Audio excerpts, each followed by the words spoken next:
This is unprecedented, and we know that. But if we can build this in a manner that we fix today and look at the future, then if something happens, whether it is in our lifetime, our children's, or our grandchildren's, hopefully nobody would ever have to go through this again. The biggest issue, you know, yes, there's the psychological, there's the mental, there's the physical. There is also that every resident in a long-term care facility's rights are being violated. Their residents' rights, under the Americans with Disabilities Act, under their civil rights, their rights are being violated. And that is probably our best bet of how we fix this. I understand we need to protect them. The first 60 days, this made perfect sense. After about day 60, we'd already proven it didn't work. You know, when you look at the number of long-term deaths in facilities for staff and residents from COVID, we're over 45% of the United States deaths. If you look at dementia and Alzheimer's alone, there's been a 20% increase from March of 19 to September of 19 versus March of this year to September of this year. There is a 20% increase, an unexplained increase. The only thing it can be is isolation, failure to thrive, lack of stimulation. The list goes on. My husband and I have done a lot of research trying to figure out what direction we ask everyone to help us go. And the ruling that came out of Pennsylvania 2 weeks ago, where the federal judge clearly stated, and Fran's gonna actually put it up because I copied it. The federal judge clearly stated that even though this was done to protect people in an emergency situation, it still does not give the government the authority to do what it's done to violate rights. So I don't know if that is the 100% the correct avenue that we take first, which is why we've asked you all to join us. We cannot get anybody from the governor's office or Dr. Zike's office to speak with us. The other, especially going towards Dr. Zike, it doesn't matter when you email her, you get an auto response. I have gotten the same auto response for 6 months consecutive, telling you she does not check emails and to email 2 other people, depending on what your issue is. So then you email those other 2 others and they don't respond. You know, so that's the big problem. As you look down the road at the next problem is there's no consistency in Illinois.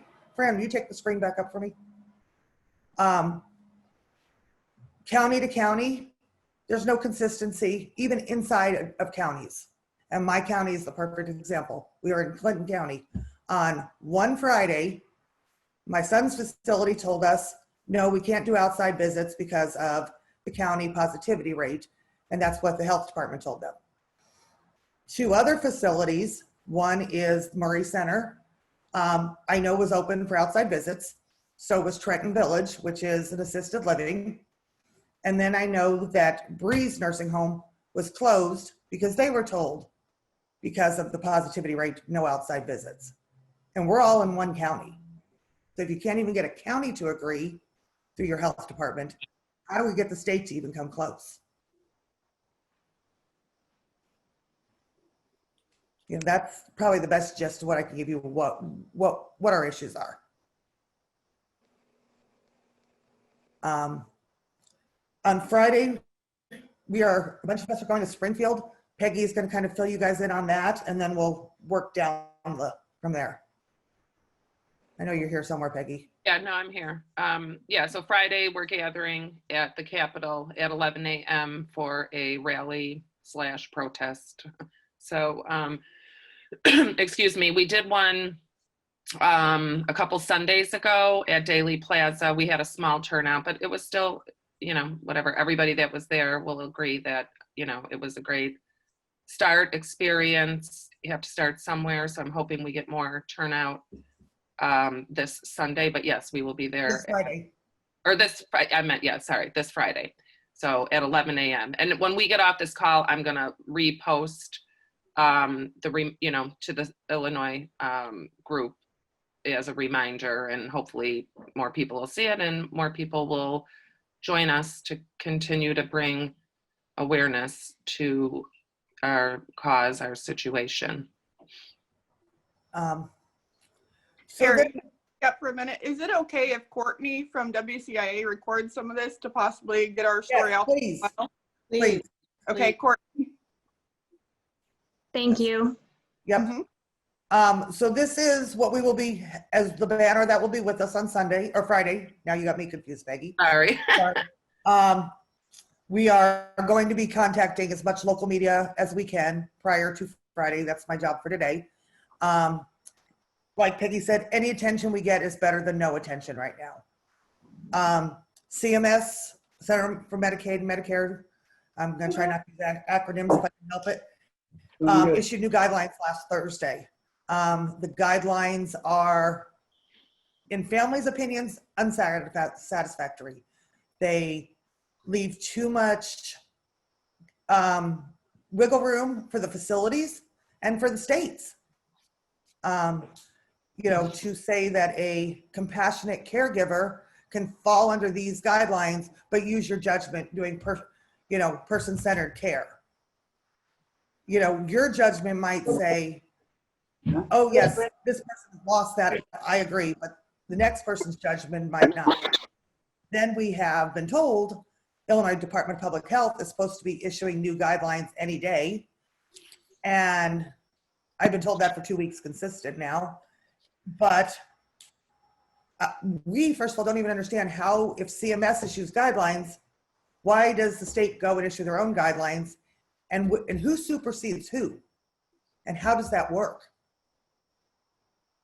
Can any of you guys maybe fill us in on that? Stephen or Charlie? Somebody? The work. I've read a lot on it in the CDC. A lot of nursing homes are following the CDC guidelines, which were put out real early. The new CMS one, I don't think they're paying much attention to, because my facility says they got a test for 28 days. We had an outbreak of a person who was asymptomatic, so they got tested for 28 days. And the CMS says for 14 days. So I'm not sure who to follow. They're following the CDC guidelines. A lot of nursing homes are. So, and also the new CMS thing is they got in there, if it's a, what is it, the safety thing with the residents, that they don't have to allow indoor testing. They put that in there, open the door for a bunch of stuff. That's how I feel, because they can use it as an excuse as resident safety. We're not going to allow indoor visitation.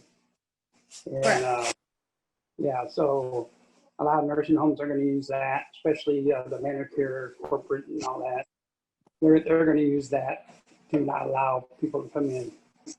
I'm pretty lucky. I'm a quadriplegic, basically. I'm here kind of temporarily. I hope I can get out. I'm able-minded. I can get out in my wheelchair and I go to the doctor's offices. That's my time out. And I can see my brother, stuff like that. But a lot of people, they don't go out, and they lay in bed all day. And you just see them wasting away.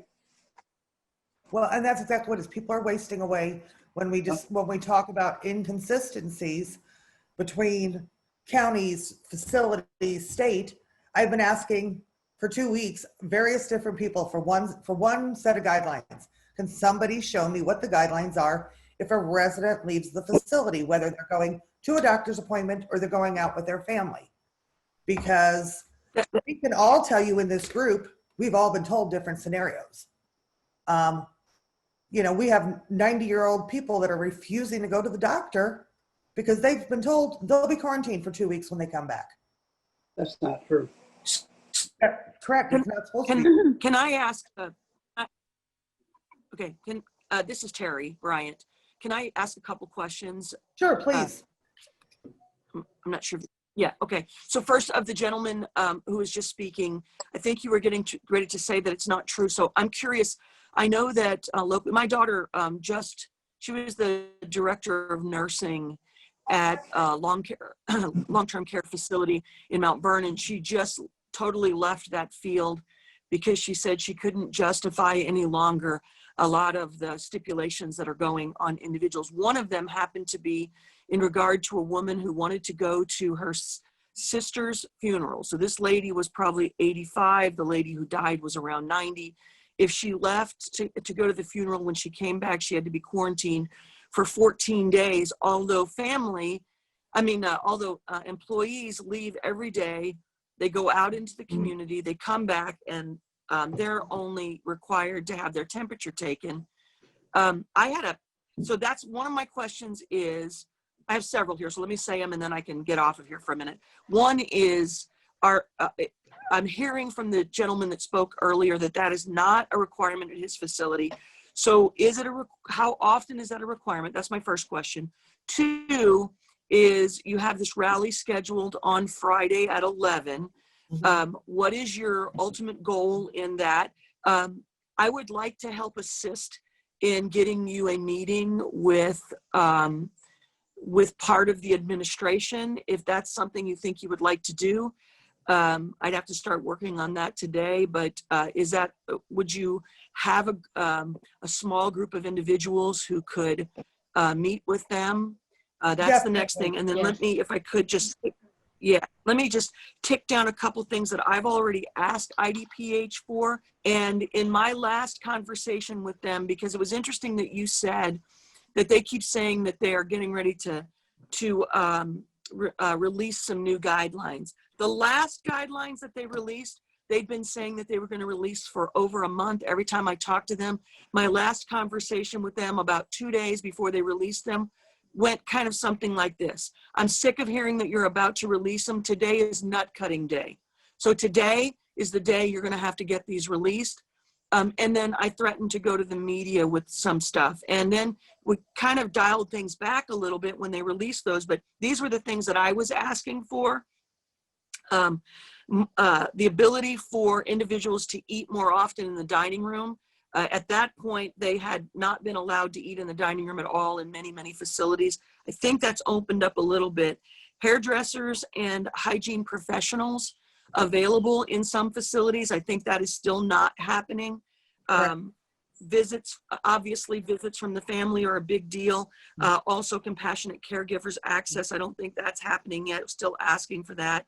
And then the ability, if someone goes out, if they're still being shut down and said they have to quarantine for 14 days, why can't they go out, have a COVID test when they come back and be quarantined only as long as it takes for the quarantine or for the COVID test to come back? Because I don't know, in my daughter's facility, everyone had to be tested once a week.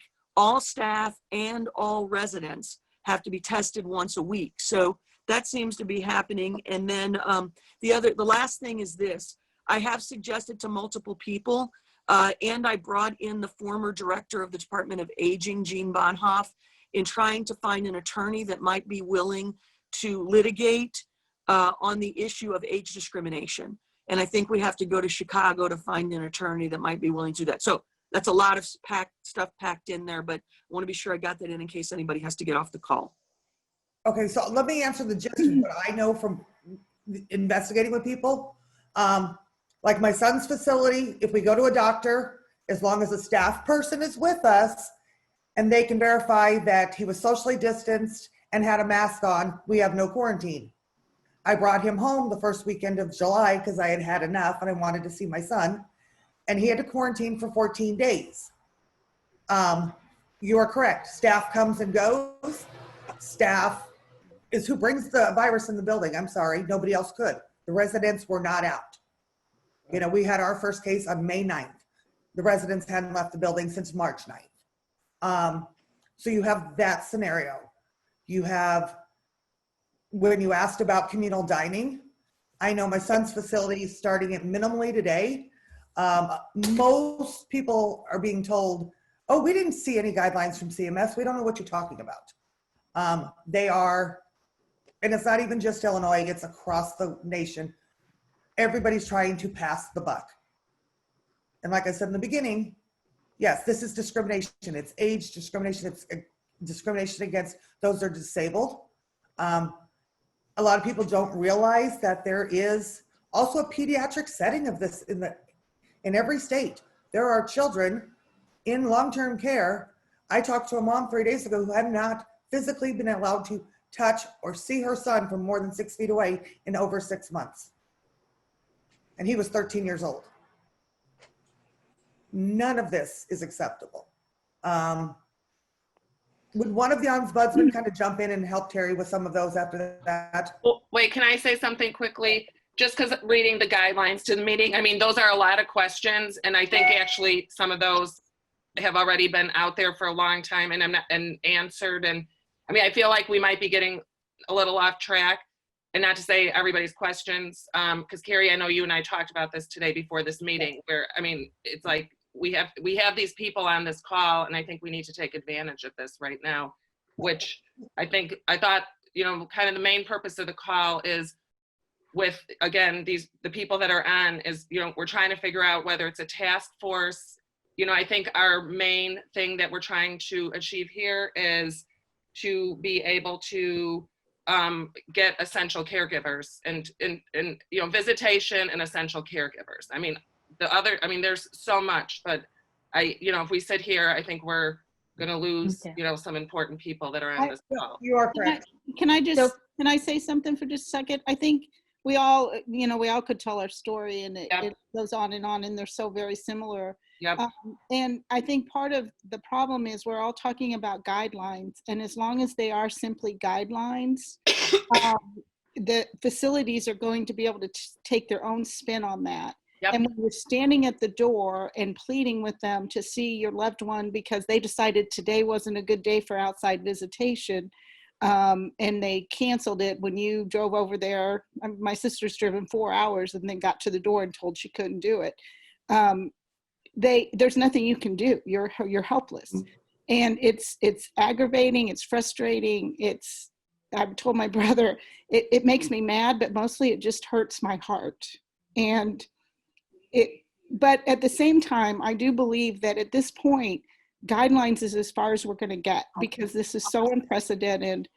The rule makers are maybe trying to do the right thing, but they're all afraid of doing the wrong thing too, and getting in the press and having it, you know, exploded because they allowed visits. And then all of a sudden we have another case like in Sherman, Illinois, where, you know, I don't know what it was, 20 or 25 people died because it came in that facility. But those were things that happened in March when we didn't have PPE, we didn't have facilities with good guidelines for infection control. And this is now September, and we're looking at things are, you know, so I think we just need to take what steps we can to get guidelines in place. A task force maybe is a good answer, but, you know, we all have a really sad story to tell, which is what brings us here. Emily, would you like to share something? My name is Emily Maisel. I'm a licensed clinical social worker in Glencoe, Illinois, but I am grew up in Urbana, so I'm a Central Illinois girl at heart. So I wear multiple hats in this situation, and I know Peggy from a previous meeting, but I'm a clinician. I also ran a memory care for 6 years in Deerfield, Illinois. I also have a grandmother who had a stroke during COVID and was admitted to the hospital, and that's a whole different story to get into the hospital system. Glencoe has been recognized as a dementia-friendly community, so we really focus on meeting the needs of individuals living with dementia within our community and their families. My challenge is wearing all those hats and having all those experiences. You know, I agree that there needs to be guidelines for every facility. I think the challenge is, when I used to run a facility, no matter how much a family promised, they wouldn't, you know, sue you or get upset if something happened, you know, because you thought you're doing the right thing. There was backlash. So there really has to be clear-cut guidelines and understanding from the family as well as the facility that if there is something to go wrong, if there is an incident, how do we handle that too? Not just how do we get in, but what if there is something? What are the steps? What are the procedures? Because I just know that from my experience living and working in the North Shore, where attorneys are everywhere and at every meeting that I lead and attend, and even in the school system, everyone brings an attorney to their IEP meeting. Attorneys get involved when families, an outcome isn't how it should have gone. So I just feel like that's something that we need to consider too, that if, you know, we do this, if we talk about this guideline, what could be the ramifications of that for the family and the resident and the facility itself? Not saying every facility is perfect, not saying that families don't follow rules. I'm just saying there are outliers as well. Okay, I would like us to really focus on using what we have, the resources we have on this Zoom call right now, and to touch base with, I would like to touch base with the ombudsmen and the senators, the representatives that are on, and find out what they are willing to do to help us to form a cohesive unit, to unify our voices, and then we can move forward from there if that's possible. So if we could start, and I'm just going to go across, or if you would just like to go across your screen, and if you're one of those people, if you would just be willing to step forward at this point and speak, and then we'll go back to everybody else. Everyone's story is important, but I want to be cognizant of the time that we've promised. If you can hear me, this is Charlie Meyer. I been texting back and forth with the lawyer who won the case for the Murray Center, and she's going to try to get on this Zoom call in a few minutes if she can wrap her other things up. And you know, she has been successful in representing the cases of the guardians and proving the point that the guardians should have say in the battle for protecting the Murray Center and all centers across the state. So she hopefully will join us. Her name was Judith Sherwin, and she's from Chicago. So if you see her popping on, that's who that is. I can't guarantee that she's going to make it on the Zoom call, but she's going to try to. Charlie, can you say her last name again for us, please? Sherwin, Judith Sherwin. Okay. Thank you. She you know, we marched in with 2 lawyers, and our Lisa Madigan marched in with 10 and 12 every court case, and we won those cases. So she knows how to defend our rights and go out and fight according to Olmstead and everything. So you know, she's very good at that. I want to follow up on Emily's comments, because I think that's part of the issue. And we started to address this hold harmless law issue when we met, and there just never went anywhere. And I think that's important to remember. You know, we're also, IDPH is, I think, the governing body here, but their guidelines there's no laws, there's nothing on the books. Again, they're just like what the governor's done to us, and their guidelines, and they issue these guidelines, and they have all of these, the power and the threats and the bully pulpit. But in essence, I don't know of any facility that has been taken to task by IDPH, even when, like here in Decatur, when we've had a severe outbreak at a local nursing home, and we've lost, I believe, 24 people due to COVID. They still have a license, they're still operating. So I think that, as an operator, we do what we feel we should do to take care of the residents in our assisted living facility.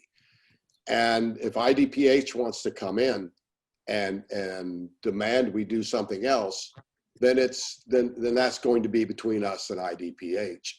But I think that the threat of a lawsuit for something that happens in the facility is a driving factor, a very big factor in how our residents are being treated.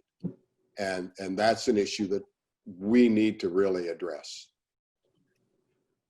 Thank you, Dan. So this is Chapin Rose, And I just want to say a couple things, if I can. First of all, I'm unfortunately in no way shocked that the administration has not returned your phone calls. And I wish that were otherwise, but it seems to be par for the course. And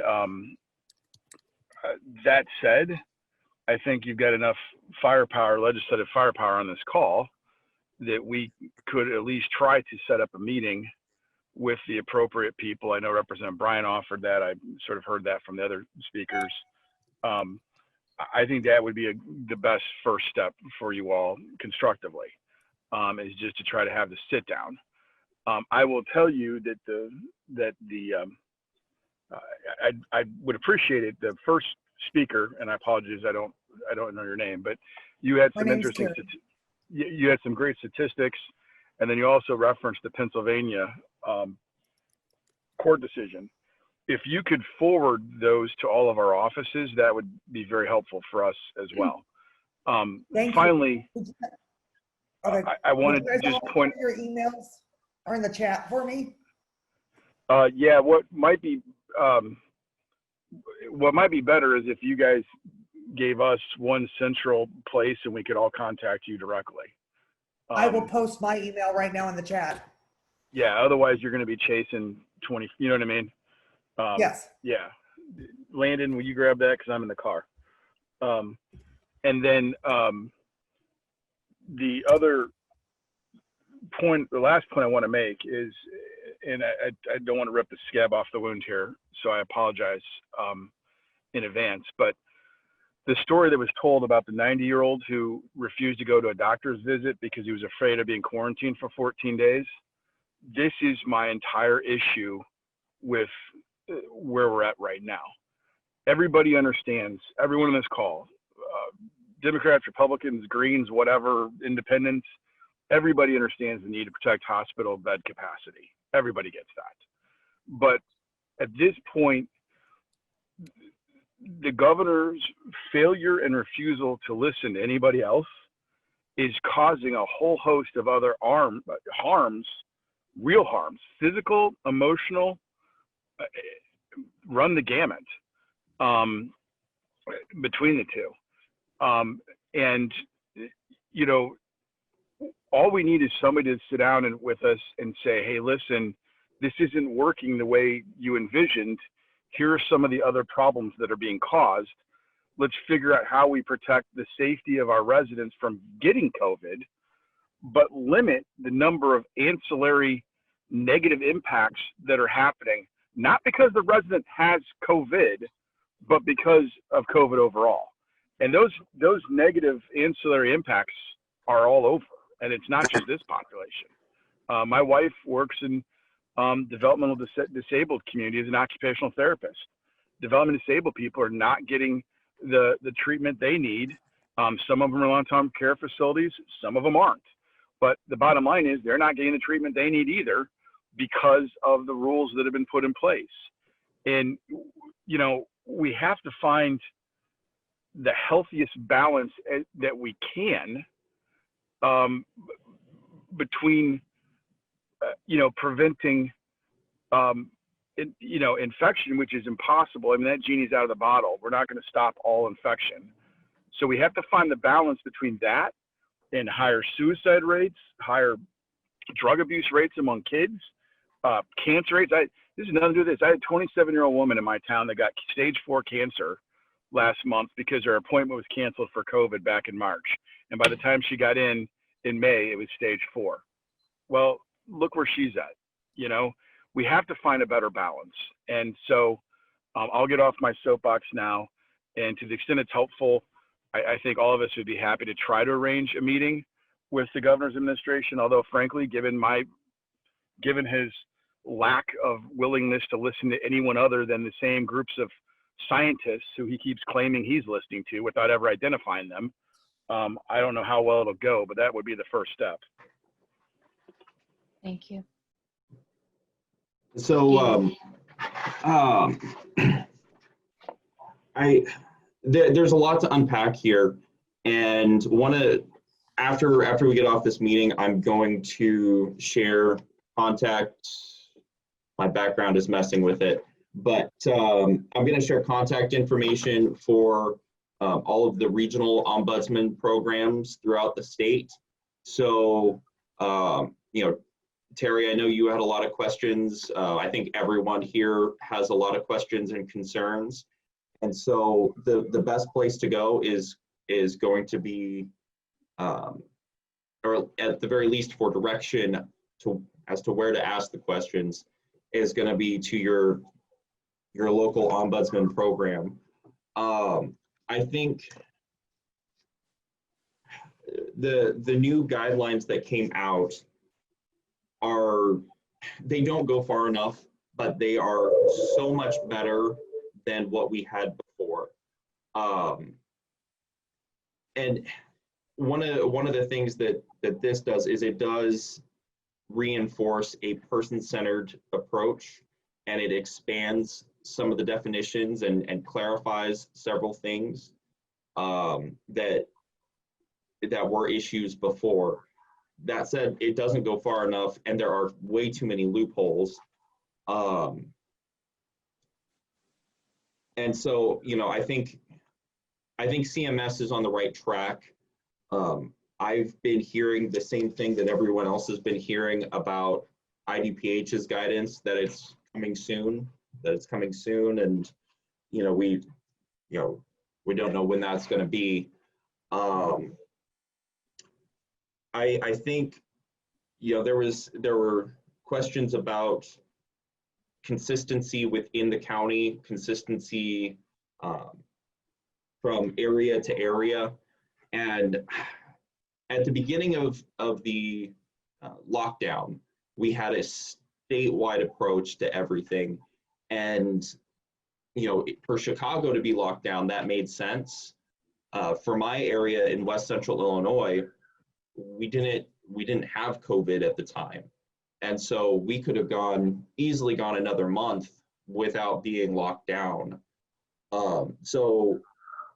And now that we have COVID, people aren't taking it as seriously because we were locked down for so long and there wasn't anything to be really scared of. So I think a regional approach, which is what we're getting at now, is better than what we had. And that said, you know, with sorry, my train of thought got derailed there for a second. One of the problems with the guidance is it's open to interpretation. Like, I had a situation not too long ago where an individual was in the hospital and they were showing some pretty clear signs that they were dying. Modeling is what it's called. And the hospital said, well, because he's at end of life, the nursing home will let you in. And they released him to this nursing home, and the nursing home, he rallied and was no longer modeling by the time he went to the nursing home. And the nursing home said, well, he's not dying, so it's, you know, we're not going to let you in to visit him, even though he'd been modeling the day before. You know, so how do you define end of life? And I mean, I've met people on hospice. Sorry, I've met people who've been on hospice for 6 months. So I mean, it is hard to define, but that's why there's a lot of inconsistencies even within the county, is how you define things. And we're not seeing, you know, public health stepping in, you know, on the county level or on the state level and saying, no, this is allowable. You know, this visit. I think CMS is doing better with expanding some definitions and clarifying some things.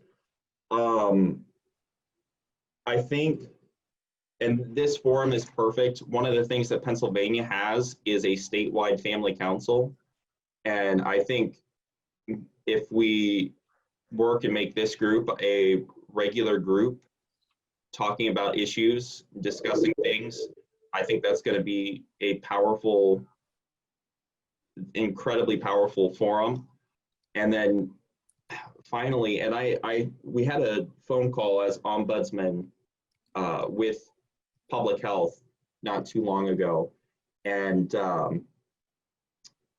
we discussed having resident and family input into the guidance making process. I think that's incredibly important. Right now, we have a bunch of doctors, nurses, and lawyers making guidance for people that they're not seeing.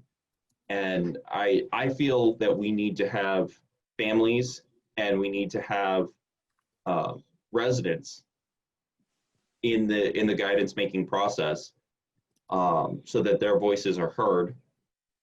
I was told that public health needed to take that under advisement. I think they should take it under advisement from the families and residents, but and then I think another kind of a side issue is the supportive living demonstration. And I'm kind of speaking to our state reps and senators here. The supportive living program has been in demonstration for like 16 years now. And it really needs to be solidified as a program and defined, because there are some protections that just don't exist for them. And it's a shame, and it's an expanding, growing program, and it's very useful.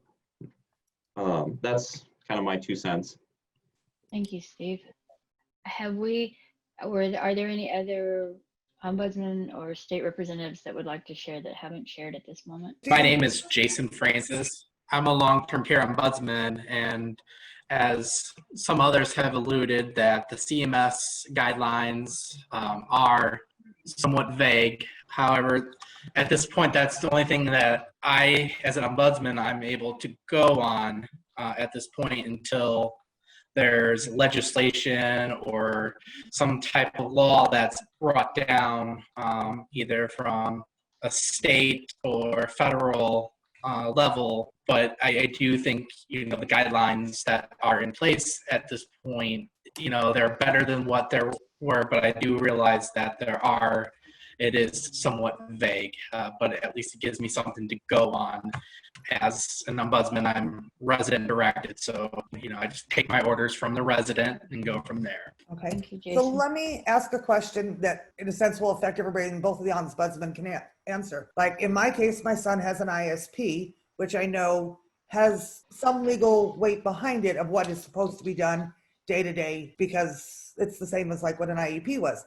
In the adult long-term care, that is not DD driven, do their care plans carry the same kind of weight as an ISP? Honestly, that's the first time I've been asked that question, but the care plan is the contract between an individual and the facility, and so it should carry quite a bit of weight. That at least answers, every time somebody mentions care plan to me, I know I'm visualizing the same thing as an ISP, but I'm trying to make sure that I'm also correct with what I'm trying to help people with. The other thought we've had with this that Fran and I and Peggy threw around last night is maybe doing it again, whether, obviously I realize we can't take up all of your guys' time, but inviting directors and owners of facilities around the state and see if they wanted to work with us, because even though they feel like we're working against them, we're not. We want to work with our facilities. We want everybody to work together. And I'm wondering, would we carry more weight going to the governor's office, to Dr. Zike, to whatever, if we were both families and administrators? Any thought from any of you guys? I don't know if we'd carry more weight, but my experience with the administrator in the facility, my mom and mother-in-law, is that she's the most one to say that, no, you can't do anything. If it was up to her, I think she'd lock the door and never let us even stand at the window. And maybe other people feel differently, but I can ask my old administrator if she'd want to participate, or any of the administrators that I've worked with, because I've had a different experience up here in the North Shore of administrators trying to do the right thing. That's only my experience. So I can ask one of my old administrators to see if she'd be willing to join the group. I mean, I think personally, even if they come in with the, no, my doors are staying locked forever, we have everybody at the table. You know, I think, because you know, yeah, people, you can, I mean, everybody can ask. I mean, like anything else. I mean, if you don't ask, you don't know. So I think it would be telling anybody on this group of a loved one in a facility. I mean, back to what Stephen was said, I don't know if this would work, you know, maybe, again, having this group right now be the group, you know, maybe we make this a standing meeting, and then that way everybody knows it's the same day, same time. And then, you know, I don't know if this would work Tuesday, 9 o'clock for most people on this call. And you know, that way, if it's consistent, it might bring more people on. And for the next meeting, we can all ask our facility, whatever, directors, administrators, you know, and see if they are willing to join. I mean, you know, it seems like some of the feedback on Caregivers for Compromise, even not just the Illinois, but the other sites is, you know, I think a lot of people, especially, they'll say they're like my director, she'll say she's agrees with everything. And, but I think probably would be a little bit of afraid to join in. That's just kind of my take. So, but like I say, you don't know until you ask. I've talked to the administrator at the facility and also the owner, and it's a small group. And I think they would really have to go to the owner, because from what I have heard from them, they follow the state guidelines, and then the corporation can also put guidelines in. So I don't think any administrator is making her own decision. She might going to be afraid to say how they feel because they don't want to open the door. Perhaps they'll have the opportunity to hear the other side. Right. And in a non-threatening way. Also, I will start posting a file within there with any information that we have and any documentation. I just wanted to share that all now while we were, if that's okay with everyone else, if we just, for lack of a better place to communicate, that would be where you could find the most up-to-date information on Zoom meetings and any information we have. I guess the last thing I'll say, just some of the comments from the ombudsman and the state representatives, and is this CMS. I know everybody keeps saying, well, it's better than when it was, and and you know, I guess who doesn't agree, but it's like still, to me, it's not acceptable. And my feeling, which my ombuds person I talked to, she said that the IDPH guidelines that are supposed to come out will trump the CMS guidelines.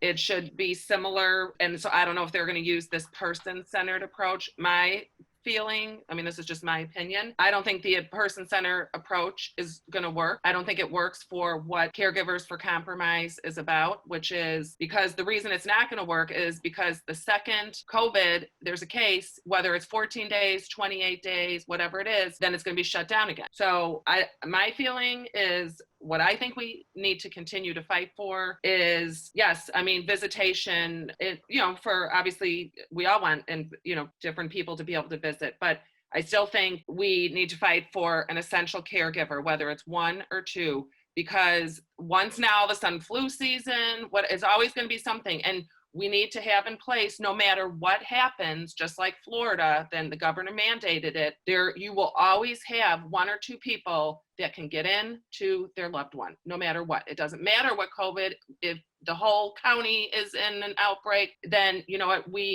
I just think that is so important right now going forward, especially coming in to flu season. And now we're seeing some other countries that are having research, you know, COVID is getting, and you know, it's like, I feel like, I mean, that's what I would want, is for my mother to, no matter what, have somebody that can get in and be with her. Because, and again, we said it, I mean, just like they said in Florida, the governor mandated it, we will get tested, we'll, you know, PPE, you know, yada, yada, yada. So I just think this person-centered approach is, sorry, in my mind, BS. It's like not going to work.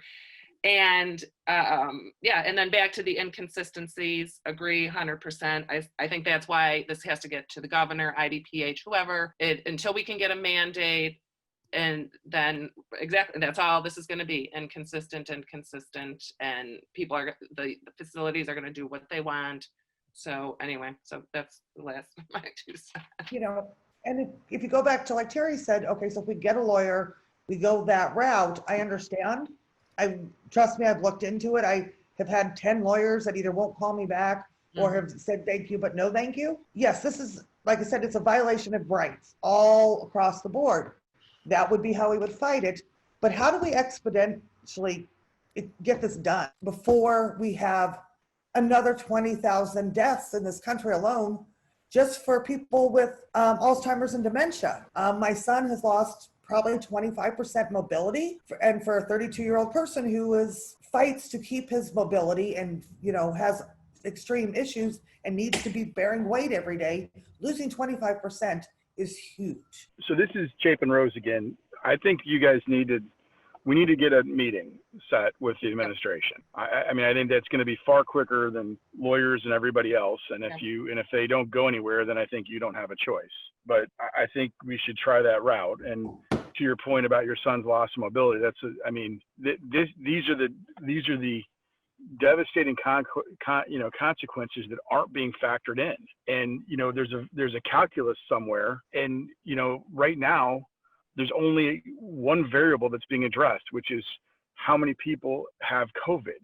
All these other variables that are contributing to a massively horrible physical, emotional, psychological toll aren't even being considered, and they need to be. If you guys can arrange that, we would love to sit down at the table. I'd like to make a suggestion that either Allison Stark or somebody from DHS is also asked to join this, because again, we have that group of people that are in ICFs and are in other care facilities that are affected by all of this. But essentially DHS runs that, you know, they're in a catch-22 because they're actually being covered by both. So I don't think there's any state that has looked at that avenue, and it's important. Dan can tell you from all the years that he owned an ICF. You know, there are times buildings like ours are the dirty little secret. And I think that needs to be brought to the table at the same exact time. So those facilities, and that's the problem with CMS's guidelines. The number of people we've heard say that their care facility won't honor it because it clearly says nursing homes, and it didn't say assisted living, it didn't say long-term care, it didn't say memory care.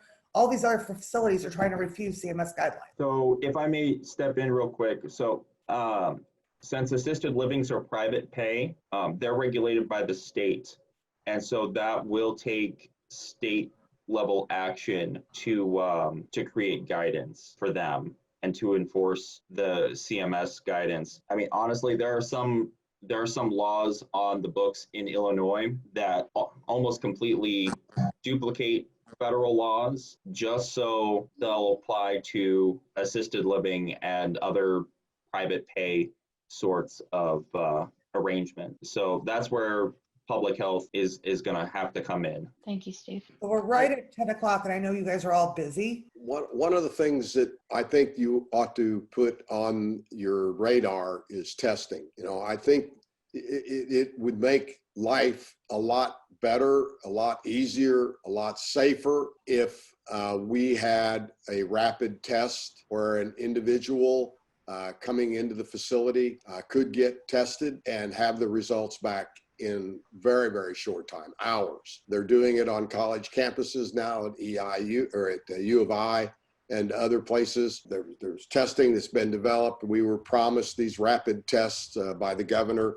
I believe it was Abbott Labs that created it, and yet we're not getting it. I mean, we're also looking at this same problem with our staff. And, you know, we have a staff member who has a family member who tested positive. So now we need to test that staff member. If we can't get that person's test back, and it's for this particular instance, it's been many, many days, that person is not allowed back in the facility until we're sure that they're negative. But, you know, I think if we had the ability for rapid testing, that an individual, and I agree, these two family members for essential caregivers is a very, very positive step forward. But until we have some way to protect the owners from these lawsuits, if someone comes down with COVID, you know, testing I think is going to be a big issue, and it would provide a lot of protection for everyone, not just Well- legally, but from a health and emotional standpoint. And we agree. So example, again, my son's facility got a rapid testing. You know, our county is one of is the highest in the state right now. They're not using it. They're only using it for symptomatic people. Every other test they're doing, they're sending out, even though it costs them $70 more a test to send them out.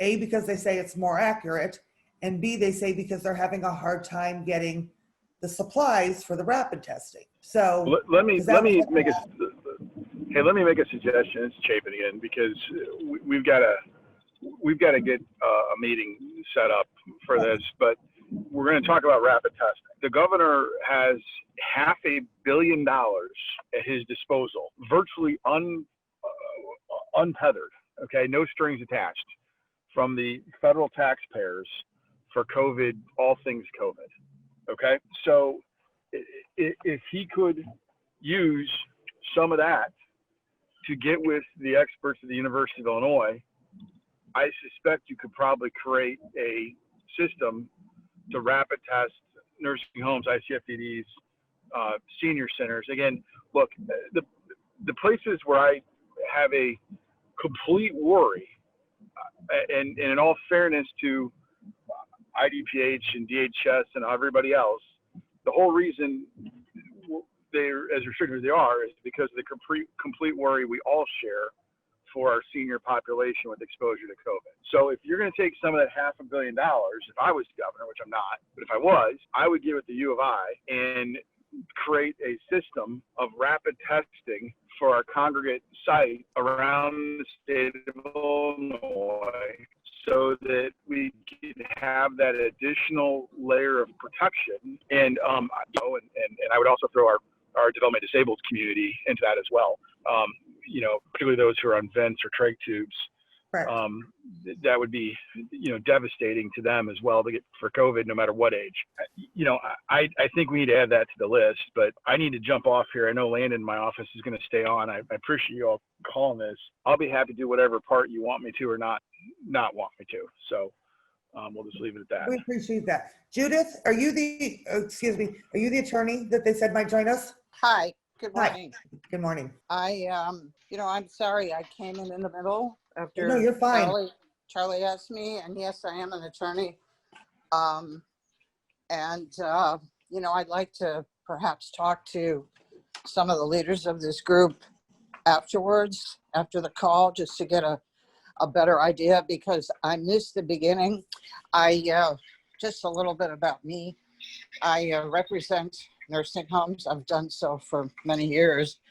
And I was the attorney who represented Murray and a couple of the other facilities during the attempted closure of all the of all of the state developmental centers back in, well, it started in 2013 and went on for 3 or 4 years. So, and we were able to keep Murray open. We were able to save a number of the facilities and save a number of the residents, both on the state and federal level, with a couple of lawsuits that managed to keep the facilities open. So I have experience with nursing homes. I represent at the current time several, and I understand there's a lot of differing levels between the different kinds of facilities. One of my facilities is a SMRF.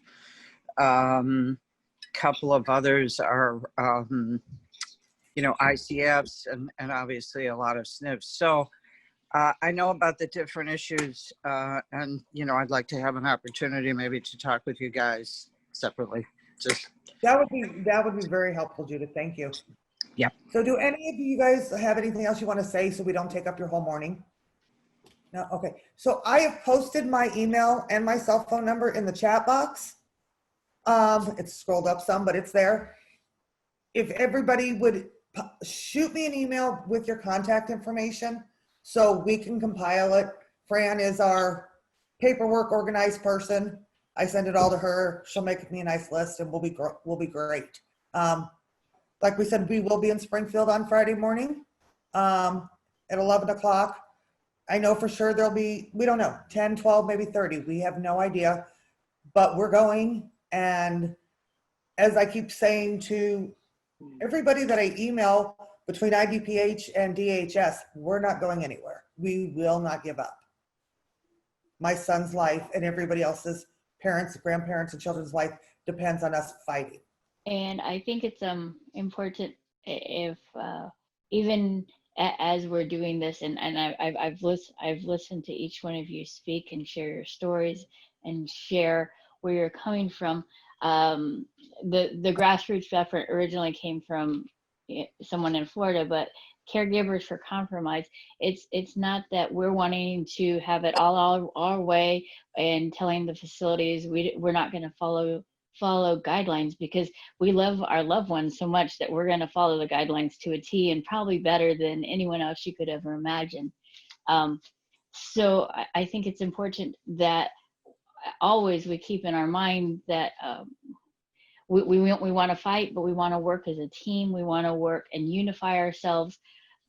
So I'm just throwing this out there. I know this is kind of random, but it's part of unifying our voice.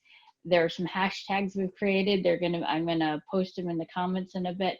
If you can put them in your comments when you send them to places, it actually messes with the Facebook algorithm, and it will start drawing attention to those posts and unifying our voices more.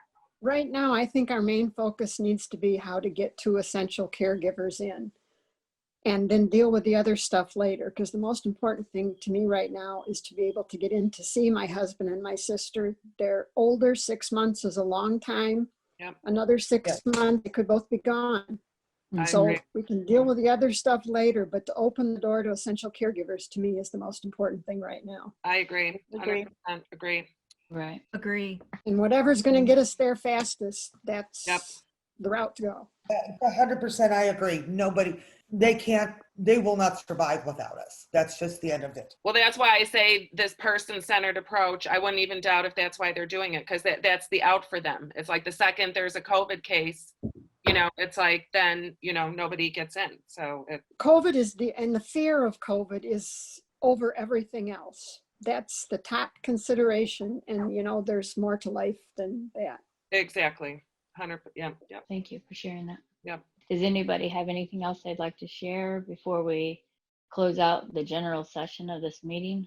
One thing I think it would help to put a list of the ombudsman and state reps and people that were on, because I would like to forward that list, because then we can include that in the note to whoever we want to contact, that these people have joined our effort. And No, we I do agree. thank you for your time. Yes, Yes. definitely.